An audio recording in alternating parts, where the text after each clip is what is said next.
बिस्मिल्लाहिर्रहमानिर्रहीम इय्याका नअबुदु व इय्याका नस्तईन। अस्सलाम वालेकुम dear students, you are watching your on channel maths time Pak. आज हम लोग एक्सरसाइज 7B का क्वेश्चन नंबर 2 अटेम्प्ट करने जा रहे हैं। ये हमारे पास है given that A B parallel to C D. ठीक है, ए बी सी डी के पैरेलल दो लाइन्स हैं। ठीक है, find the values of the unknown in each of the following figures. अब हम लोगों ने अननोन वैल्यूज की अननोन जो है उनकी वैल्यूज फाइंड करनी है। ठीक है, अब इस फिगर में हमारे पास 3 वैल्यूज हैं जो कि अननोन है। अच्छा 4 है, ए बी सी डी। ठीक है, इन चारों की हम लोगों ने वैल्यूज फाइंड करनी है। सबसे पहले यहाँ पर देखें डियर स्टूडेंट्स, जब हमारे पास दो स्ट्रेट लाइंस होती हैं और उस पर एक ट्रांसवर्सल लाइन होती है और दूसरी भी ट्रांसवर्सल लाइन होती है, तो उनके जो एंगल्स होते हैं मैंने आप लोगों को बताया था, उनमें आप लोगों ने 4 किस्म के एंगल्स याद करने हैं। एक तो दो एंगल्स जो है ना, अगर वो वर्टिकली ऑपोजिट होंगे तो वो इक्वल होंगे, कोरिस्पॉन्डिंग एंगल्स होंगे इक्वल होंगे। ठीक है, अल्टरनेट एंगल्स होंगे इक्वल होंगे, और अगर इंटीरियर एंगल्स होंगे ना तो दो एंगल्स का सम जो है ना 180 डिग्री के इक्वल होगा। ठीक है, इंटीरियर एंगल्स में दो एंगल्स का सम 180 डिग्री होगा। बाकी जो तीनों मैंने एंगल्स बताए हैं, vertically opposite angles, corresponding angles, alternate angles, वो तीनों जो है ना इक्वल ही होंगे, जो उनके दूसरा पेयर होगा।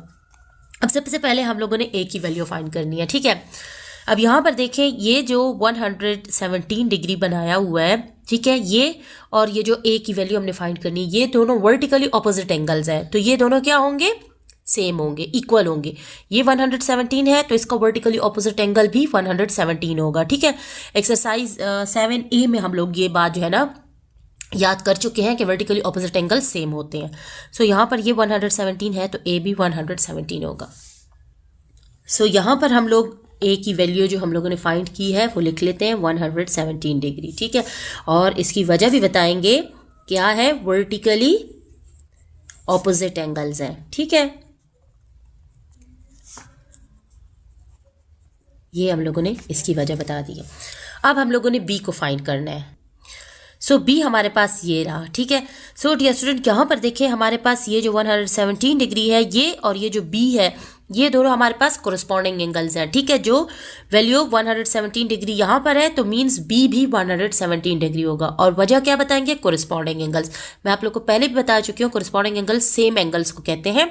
ठीक है, तो ये और ये जो है ना हमारे पास सेम होंगे। एक ही ट्रांसवर्सल पे इस तरह के जो दो एंगल्स होते हैं वो सेम होते हैं। ठीक है, 117 है ये वाला, तो ये बी भी 117 होगा। और इसकी वजह क्या बताएंगे, कोरिस्पॉन्डिंग एंगल्स। इसको भी लिख लेते हैं। यहाँ पर हम लोग बी की वैल्यू भी फाइंड कर चुके हैं, विच इज़ ऑलवेज 117 डिग्री, और उसकी वजह भी हम लोग लिख लेते हैं, कोरिस्पॉन्डिंग एंगल्स। ठीक है, एंगल्स। चलें, अब हम लोग सी की वैल्यू को फाइंड करते हैं। अब सी की वैल्यू फाइंड करनी है तो यहाँ पर देखें, ये सी हमारे पास क्या है, एक इंटीरियर एंगल है। ठीक है, तो इसका पेयर हमारे पास ये है, ये भी इंटीरियर एंगल है। ए और सी जो है ना हमारे पास इंटीरियर एंगल है। अब ए की वैल्यू हम लोग फाइंड कर चुके हैं। ठीक है, कि ये वर्टिकली ऑपोजिट एंगल है इसके, तो 117 डिग्री है, तो ये भी 117 डिग्री है। सी क्या होगा, मैं आप लोग को पहले भी बता चुकी हूँ कि जब दो इंटीरियर एंगल्स होते हैं हमारे पास, उन दोनों का जो पेयर होता है उनको हम लोग ऐड करेंगे तो वो 180 के इक्वल होंगे। तो अब इसकी वैल्यू हमें मालूम है और हम इसी वैल्यू से सी की वैल्यू फाइंड करते हैं। कैसे, लेट्स स्टार्ट। सबसे पहले हम लोग वजह बता देते हैं कि इंटीरियर एंगल्स हैं। ठीक है, इंटीरियर एंगल्स। अब हम लोगों ने सी की वैल्यू फाइंड करनी है, तो हम लोगों ने क्या करना है, ए और सी को ऐड करेंगे तो वो 180 डिग्री के इक्वल होगा। ठीक है, क्योंकि स्ट्रेट लाइन पे जो एंगल्स होते हैं 180 डिग्री के इक्वल होते हैं। इंटीरियर एंगल्स जो होते हैं वो हमारे पास एक स्ट्रेट लाइन पर ही होते हैं। ठीक है, अब ए हमारे पास है 117 डिग्री और सी की वैल्यू हम लोगों ने फाइंड करनी है। ये 180 डिग्री के इक्वल होगा। ये 117 यहाँ पर आके 180 से माइनस हो जाएगा, तो यहाँ सिर्फ सी रह जाएगा। ठीक है, जब ये 117 सब्ट्रैक्ट होगा ना 180 में से, तो ये हमारे पास आ जाएगा 63 डिग्री। इस तरह सी की वैल्यू हमारे पास आ चुकी है। ठीक है, अब हम लोग डी की वैल्यू को फाइंड करेंगे। ठीक है डियर स्टूडेंट, अब यहाँ पर आप लोग देखें डी। ठीक है, इसको हम लोगों ने फाइंड करना है, तो ये वाला जो एंगल है ना और ये दोनों हमारे पास क्या है, कोरिस्पॉन्डिंग एंगल्स हैं। ठीक है, सेम इनकी जो है ना एक ही साइड पे उनका फेस हो। ठीक है, और एक ही ट्रांसवर्सल पे हो, तो वो दोनों क्या होते हैं, सेम होते हैं। ठीक है, और क्यों सेम होते हैं, कोरिस्पॉन्डिंग एंगल्स का पेयर है। ये 78 डिग्री है तो डी भी हमारे पास 78 डिग्री होगा। इसको भी लिख लेते हैं। सो यहाँ पर डी की वैल्यू हमारे पास क्या आ जाएगी 78 डिग्री, और इसकी वजह हम लोग लिखेंगे कोरिस्पॉन्डिंग एंगल्स। ठीक है, एंगल्स। सो यहाँ पर हमारा क्वेश्चन नंबर 2 का फर्स्ट पार्ट जो ए पार्ट है वो कंप्लीट होता है। नेक्स्ट फिगर की तरफ मूव करते हैं। सो यहाँ पर इस फिगर में हमारे पास ई और एफ है। ठीक है, ये दो अननोन वैल्यूज़ हैं जिनको हम लोगों ने फाइंड करना है। सो सबसे पहले हम लोग ई को फाइंड कर लेते हैं। ठीक है, अब यहाँ पर हमारे पास ई जो है ना, ये और ये वाला जो है, ठीक है, ये दोनों हमारे पास क्या है, अल्टरनेट एंगल्स हैं। ठीक है, ऑपोजिट डायरेक्शन में है ना, तो जो उलट होता है ना उसको अल्टरनेट एंगल बोलते हैं। तो ये 31 डिग्री है, तो इसके उलट में ये ई जो है ना ये भी 31 डिग्री होगा। तो इसको भी हम लोग लिख लेते हैं और वजह भी लिख लेते हैं कि ये क्या है, अल्टरनेट एंगल्स है।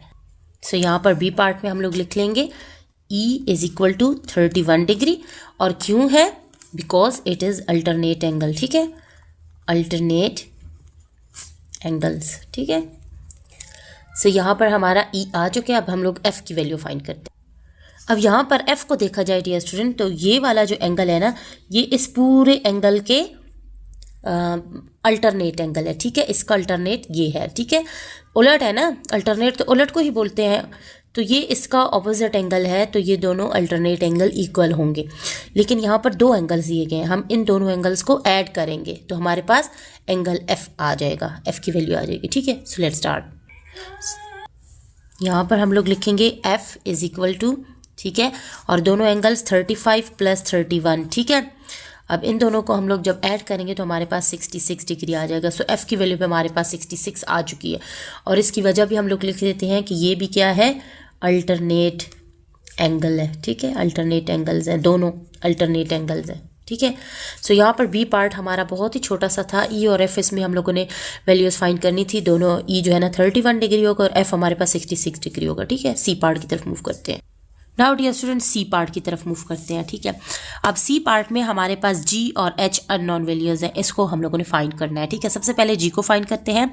जी हमारे पास यहाँ देखें, ठीक है, अब ये हमारे पास स्ट्रेट लाइन है ए बी और सी डी। ठीक है, ये इस पे ट्रांसवर्सल है, लेकिन अगेन ये भी हमारे पास एक स्ट्रेट लाइन है। ठीक हो गया, अब इन दोनों को ये कट कर रही हैं। ठीक है, दो स्ट्रेट लाइंस को ये कट कर रही हैं। ये एरो जो लगा हुआ है ना, इट्स मीन्स कि ये स्ट्रेट लाइंस हैं। ठीक है, अब ये स्ट्रेट है लेकिन ये स्ट्रेट नहीं है, अब ये इसको कट कर रही है तो ये ट्रांसवर्सल है। ठीक है डियर स्टूडेंट, अब जी जो है ना हमारे पास ये जी है, और ये जो है ना इसके क्या है, अल्टरनेट एंगल है, इसके ऑपोजिट डायरेक्शन में है ना।